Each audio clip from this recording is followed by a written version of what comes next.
Oh, good morning. Good morning mga katismosa. Kape. Na tayo diday.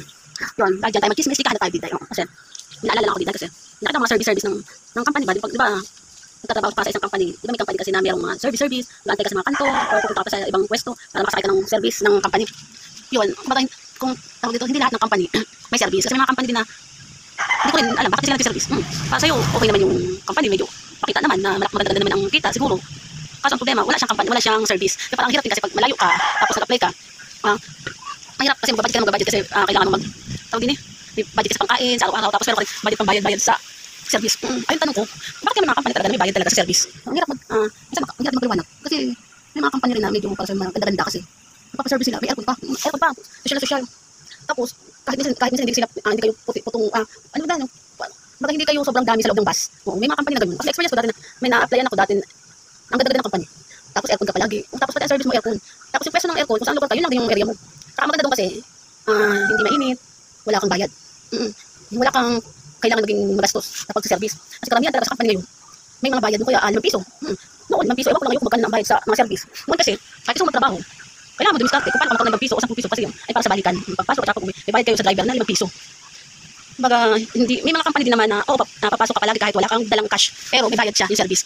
Nilalagay nila yung sahod mo, may mga kaltas yun na bayad sa service.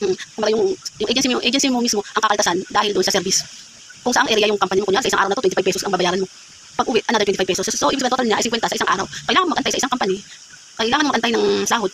Kasi ayun din mismo ang ikakaltas sa sahod. Ang hirap din talaga. Kasi may mga company naman na hindi sila nagkakaltas sa sahod, pero kailangan mo magbayad kado bago sahod, bago packet sa service o bago ka pauwi. Ang hirap na mga ganun, no? Minsan kasi hindi naman sila ganun ka, hindi, tawag dito. Hindi natin malaman bakit na nagkakaroon na ganyan o kaya dahil siguro sa agency. Kasi mga company talaga na ang mahawak sa iyo ay agency. Kasi may ang uso kasi talaga may agency. Maganda rin may agency kasi extra dagdag sa tulong na makapagtrabaho agad. Kaso sa pag-service magdagdag talaga yung bayad. Babawas pero yung iba kasi 10 pesos eh. Hindi naman sila kailangan na palista muna kasi wala pa akong pera. Hindi naman ganun, hindi rin pwede. Pero depende na rin sa pagiging close mo yung driver.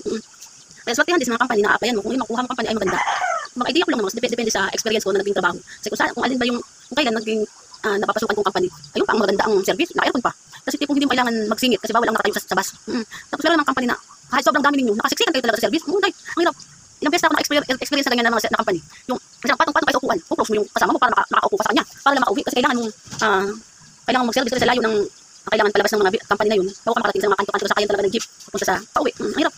Okay lang sana na magkaroon din ng mga bayad sa pag-service. Kaya lang, maging okay din naman sana na maging, kumbaga fresh na fresh ang pag-upo mo ng service bago ka man lang umuwi. Kasi siyempre pagod ka na maghapon o magdamag, nagkakampanya at gusto mo lang umuwi. Pero no choice ka kung hindi kailangan tumayo ka ng matagal hanggang sa makauwi kayo. Ang hirap. Hindi talaga yun na hindi natin masabi kung agency ba ang may problema o yung company ang, depende sa company kung may free. Pero hindi naman lahat. Kasi bakit, wala pa talaga akong naging agency ko na nagkaroon ng free. Yung free ang service. May bayad. Pero mga company din na may bayad ang pagkain ng service niya 5 pesos, papasok, pauwi, so another 10 pesos. Hindi mo masabi kung ano problema sa pagbabayad ng service, no? Minsan naman nakaban. Nakaban nga. Socially, kayo magandang aircon. Kasi kahit sila kayo, okay lang kasi naka-aircon sila. Kaso ang problema, kailangan mo pa rin maging masipag sa pasok kasi ang pag-service mo sa company, pagpasok hanggang uwian, may bayad siya, nakaltas siya sa sahod kasi pag medyo ba malakas ako malaki yung bayad sa pag-service. Ang ginagawa nila, naging hati kada sahod. Okay naman, mahirap din naman ng ganyan, no? Parang naghahanap ng trabaho para ikaw makapagtrabaho ng kumita ng ayos, pero pati ang pag-service. Diba para sa'yo, kasi para malaki tulong sana magtrabaho at may service, pero kailangan may bayaran. Okay lang sana may ilang piso, medyo okay. Kasi yung iba kung magkano yung pagsakay ng jeep or ng bus, yun din ang bayad ng service. Ganun. Kunyari, papasok mo doon sa papunta ng company, sasakay ka ng tricycle, kunyari 15, kaya pa ng jeep, kunyari ang jeep ay 15, so 30. Pag uwi mo, another 30, so 60 pesos sa isang araw. So ang gagawin din, yung i-offer nilang service, may service ka nga, pero yung 60 pesos, babayaran mo rin sila. Kaya kailangan sipakan mo ng trabaho kasi yan din magkakaltas ang pagiging sahod mo, ang pagiging bayad mo sa service. Mahirap talaga. Kaya kailangan pa rin talaga mamili ng mga company na hindi naman sa maarte, kailangan mo talaga makapili ng okay naman. Hindi mo pagod ka sa maghapon sa loob ng trabaho, tapos pagdating sa service, nakatayo ka, nakasiksikan ng service, kailangan mo kumapit ka na lang dyan. Kahit pagod ka, antok ka, pag sa service, kumapit ka lang, kailangan na makauwi na lang, parang pauwi lang agad ng company, ay makauwi lang agad ng bahay, sobrang pagod. Diba yun? Hirap din talaga, hindi mo talaga masabi pag maganda ang magiging company mo, na safe bilang isang empleyado. Tipo, gagawin mo lahat maging okay yung trabaho, kaso sila, walang, tipo parang hindi rin masyado ganun kasi. Ganun. Sabi ko lang, idea lang naman yun, no choice na yun sa'yo para sa pakailan mo. Diba ganun, nakita mga idea dahil. Kaya siya sa dami naging company ko sa Mula hanggang yun ngayon nagkasakta ko yun. Experience ko. For the first time, nagkaroon ako ng company na nilalakad ko lang. Mas okay ko na sila, nilalakad kahit wala kang pera, pang ulam na ang dala, kahit itlog lang, at least, ayun lang, wala sa araw, kasi nakapasok ka ng may baon. Kasi kahit itlog lang ang ulam mo, okay lang, diba? At least pag uwi mo, pag makauwi ka na maayos, mabilis, nakatulog na maayos, yun. Na ano lang, nakita ko lang sa'yo pag makipag-company na may service. Pero, ang ending, bayad din, kaluka. Yun lang, sabi ko lang, wala lang ako daan kanina ng mga service. Pinag-antay eh. Kasi pag wala ako, swertihan lang talaga kung makapasok ng ayos at makauwi. Yun lang. Goodbye na nga guys eh. Ano ka, pag chika-chik sa iyo.